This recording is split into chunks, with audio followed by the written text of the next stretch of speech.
Pinangangambahan naman ng mga magsasaka na bumagsak ang presyo ng kanilang mga ani kasabay ng pagpasok ng mga imported na bigas. Pero pagtitiyak ng National Food Authority, bibilhin nila sa makatwirang halaga ang mga aning palay ng mga magsasaka. Yan ang ulat ni Clazel Pardillo. Simula pa lamang ng anihan pero nangangamba ng Federation of Free Farmers sa epekto ng pumapasok na imported rice sa bansa na pinatawan ng mas mababang taripa. Umpisa pa lang ng anihan, bumabagsak na kaagad yung presyo. Yung last harvest season, umabot pa kasi siya ng mga 27, 29, dry palay. Sa ngayon, ang equivalent na dry price naglalaro ng 23 to 25. Medyo manipis na, no?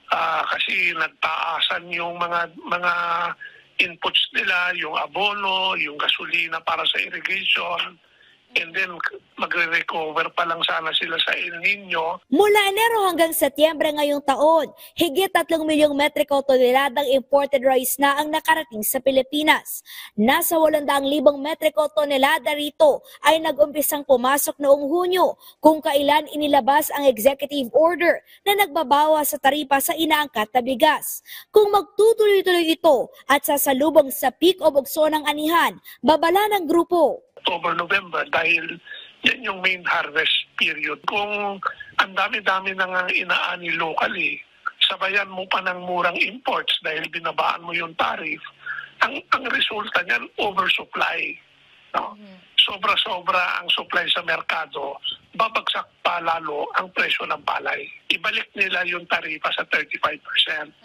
Kasi hindi mo na kailangan na magpapasok pa ng imports at that time dahil napakaraming inaani. Subject naman talaga sa discussion at si Secretary mismo yung nag-recommend na there will be kumbaga magkaroon ng periodic review which is every 4 months during the implementation ng EO 62.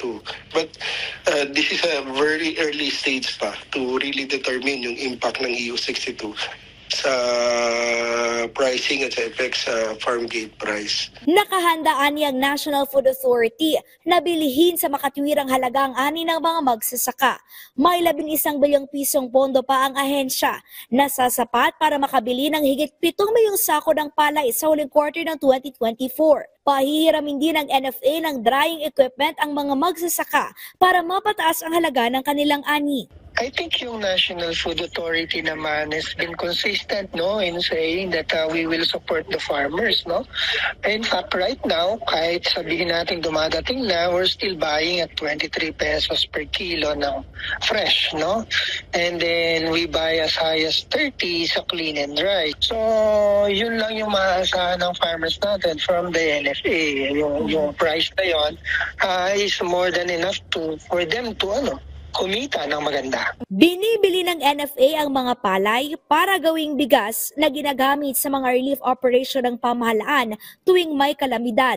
Una nang sinabi ng Agriculture Department na may 2 milyong sako ng bigas na nakaimbak sa mga bodega ng NFA sa iba't ibang lugar sa bansa. Bahagi ito ng paghahanda ng administrasyon ni Pangulong Ferdinand R. Marcos Jr. sa mga posibleng epekto ng La Nina.